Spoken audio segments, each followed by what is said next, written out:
নিৰ্বাচনৰ দিনাই আত্মঘাতী গোল খাই ঠেকেচা খাই পৰিল বিজেপি।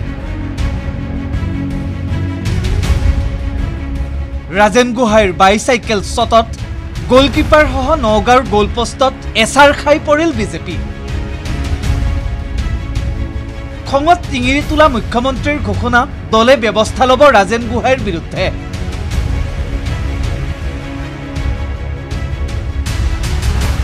বিজেপিৰ নীতিত নথকা কথা, কাশ্মীৰ কালেও নোহোৱা ঘটনা। নিৰ্বাচনৰ দিনটোতে চৰম অস্বস্তিত বিজেপিৰ সকলো নীতি আদৰ্শ দলিয়াই বিজেপিৰ নাক কাটি ৰাজ্যৰ 5 সমষ্টিৰ ভোট গ্ৰহণৰ দিনাই ৰাজ্যিক বিজেপিৰ প্ৰাক্তন সভাপতি তথা প্ৰাক্তন মন্ত্ৰী ৰাজেন গোহাঁইয়ে ঘটালে মহা বিস্ফোৰণ। নগাঁৱত বিৰোধীক ৱাক অভাৰ দি ফিল্ডত বিজেপি নিৰ্ধাৰণ কৰোঁতে এইটো ৱাক অভাৰ দি থোৱা আছে।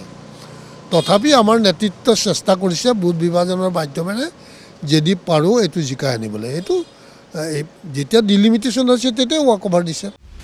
নিৰ্বাচনৰ দিনটোতেই মহা বিস্ফোৰণ ঘটাই ৰাজেন গোহাঁইয়ে আৰু ক'লে, ভোট বিভাজনৰ মাজেৰে এইবাৰ নগাঁও জয়ী হোৱাৰ কল্পনাত বিভোৰ হৈছে বিজেপি। কিন্তু সপোন দেখিলেও সেই সপোন পূৰণ নহ'ব বিজেপিৰ।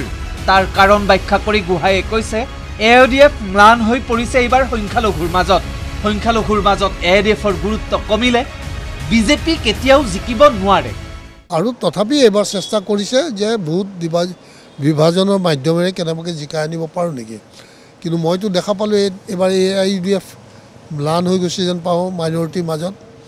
তেওঁলোকে বুজি পাইছে হয়তো ভোট প্ৰদান কৰা নাই। গতিকে সেই কৌশলটো আমাৰ সিমান সফল নহ'লে। যদি AUDFে ভোট ভাঙিব নোৱাৰে তেতিয়াহ'লে এইটো চিট আমি কেতিয়াও জিকিব নোৱাৰোঁ। নগাঁৱৰ বিজেপিৰ গোলপোষ্ট খালী হৈ পৰাৰ বাবে বিজেপিক পোনপটীয়াকৈ জগৰীয়া কৰি প্ৰাক্তন সাংসদগৰাকীয়ে আৰু কৈছে, সুৰেশ বৰাক প্ৰাৰ্থিত্ব দিয়াত ৰাইজৰ মাজত সৃষ্টি হোৱা প্ৰতিক্ৰিয়াৰ দায়িত্ব নেতৃত্বই ল'ব লাগিব। প্ৰাৰ্থিত্ব দিয়াত যদি ৰাইজৰ কিবা বিৰূপ প্ৰতিক্ৰিয়া হৈছে তাৰ বাবে আমাৰ নেতৃত্ব দায়ী হ'ব লাগিব। তেওঁৰ দুখ নাই, যিজনে প্ৰাৰ্থিত্ব পাইছে বা লৈছে আজি খেলিছে তেওঁৰ গাত এক চিকতো দুখ নাই। আৰু মই তেওঁক দোষাৰোপ কৰাটো উচিত নহ'ব।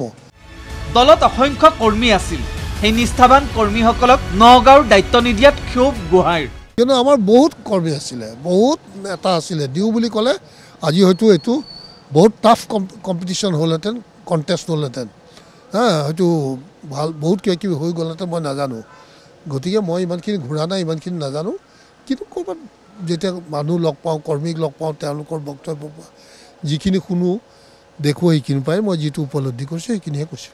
পুৱা ভোট দিবলৈ আহি প্ৰাক্তন সাংসদগৰাকীয়ে দলীয় নেতৃত্বৰ বিৰুদ্ধে প্ৰচণ্ড ক্ষোভ উজাৰি কৈছে, আমাৰ কথা শুনিলে বেলেগ হ'লহেঁতেন নগাঁৱৰ পৰিৱেশ। মই কোৱা কথাখিনি তেওঁলোকে গুৰুত্ব নিদিয়াৰ ফলত হয়তো আজি তাৰ কিবা ফলাফল নিশ্চয় আহিব। কেনেকুৱা ধৰণৰ আহে মই নাজানো। ভাল ফলাফল আহিলে ভাল। তথাপি মই আমাৰ প্ৰাৰ্থী হৈ আমাৰ পুৰণা কাৰ্যকৰ্তাখিনিক গোটাই দিছিলোঁ আৰু তেওঁলোকেও কাম কৰিছে। গতিকে সেই কামখিনি ভালেই হ'ব লাগে। কিন্তু আমাৰতো এনেও ইয়াত সংখ্যাটো কম আছে। আমাৰ যিখিনি বিজেপিৰ ভোট বেংক থাকে সেই ক্ষেত্ৰত আমাৰ হেৰি পাৰ্চেণ্টেজটো কম আছে। ইয়াৰ পাছতে গোহাঁইয়ে নাম নোলোৱাকৈ দলীয় নেতৃত্বলৈ এক বিয়াগুম হেল মাৰি দিলে এক পৰামৰ্শ, পাভলুটি মাৰি হাঁহিয়তাৰ পাত্ৰ নহ'ব। মইতো কওঁ শুনা, মানুহে ভাবে যে মই কৰা কামখিনি মই আজি যে কৈ গ'লোঁ, কিবা এটা কালিলৈ আকৌ কিবা এটা ক'ম, মানুহে সেইটো পাহৰিলে বুলি ভাবিলে ভুল কৰা হয়। গতিকে মই আজি যিখিনি কথা কৈ আছোঁ একেখিনি কৈ আছোঁ, আগতেও কৈ আছিলোঁ একেখিনিয়ে ক'ম। কিন্তু মই যদি আজি পাভলুটি মাৰি কথা কওঁ তেতিয়া মোৰ কথাৰ কোনো ভেলু নাথাকিব আৰু মোকো তেতিয়া ঠাট্টা মস্কৰা কৰিব মানুহে। গতিকে এইসব কথা নিজৰ নিজৰ ব্যক্তিত্ব নিজে নিজে বজাই ৰাখিব। একালৰ অসম বিজেপিৰ শক্তিশালী নেতাগৰাকীৰ এনে দাঁত ভঙা কথা শুনি খঙত টিঙিৰি তোলা মুখ্যমন্ত্ৰী ডক্টৰ হিমন্ত বিশ্ব শৰ্মা। নিৰ্বাচনৰ দিনটোত এনে কথা কোৱাসকলৰ বিৰুদ্ধে দলে ল'ব ব্যৱস্থা। নিৰ্বাচনৰ দিনাখন দলৰ বিপক্ষে কথা কৈ নিজক পুৰণি আৰু নতুনৰ চাৰ্টিফিকেট দিয়া সময় পাৰ হৈ গ'ল। মই আশা কৰিম যে আমাৰ দলৰ ৰাজ্যিক সভাপতিয়ে এই ক্ষেত্ৰত ৰাজেন গোহাঁই ডাঙৰীয়াৰ বক্তব্য তেওঁ ৰাষ্ট্ৰীয় অধ্যক্ষলৈকে প্ৰেৰণ কৰিব আৰু ৰাষ্ট্ৰীয় অধ্যক্ষই যথোচিত সিদ্ধান্ত ল'ব যি ব্যক্তিয়ে নিৰ্বাচনৰ দিনা ৰাতিপুৱা মোদীজীৰ বিৰুদ্ধে কথা ক'ব পাৰে তেওঁ দলত থকা উচিত নে অনুচিত নিশ্চয় সেই সিদ্ধান্তটো আমাৰ দলে ল'ব পাৰে আৰু আমাৰ দল ইমানেই শক্তিশালী যে সিদ্ধান্ত লোৱাত আমাৰ কোনো অসুবিধা নহয়। প্ৰতিক্ৰিয়া আহিছে মন্ত্ৰী পীযুষ হাজৰিকাৰ পৰাও। এটা কথা কম, জাগিৰোড সমষ্টিৰ 70% যদি আমাৰ মণ্ডল কওঁ 70% পুৰণি আৰু যদি আমাৰ পঞ্চায়তৰ নেতা কৰ্মী চাওঁ 70% পুৰণি।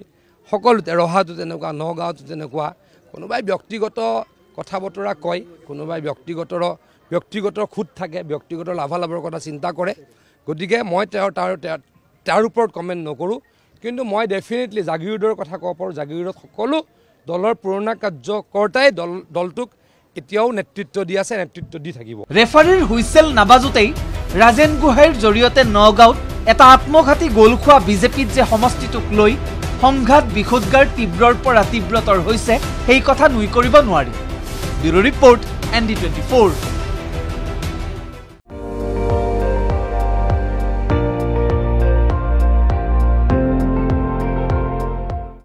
আপুনি চাই আছে ND24, সৰ্বশ্ৰেষ্ঠ নহয় সৰ্বোত্তমৰ দৌৰ।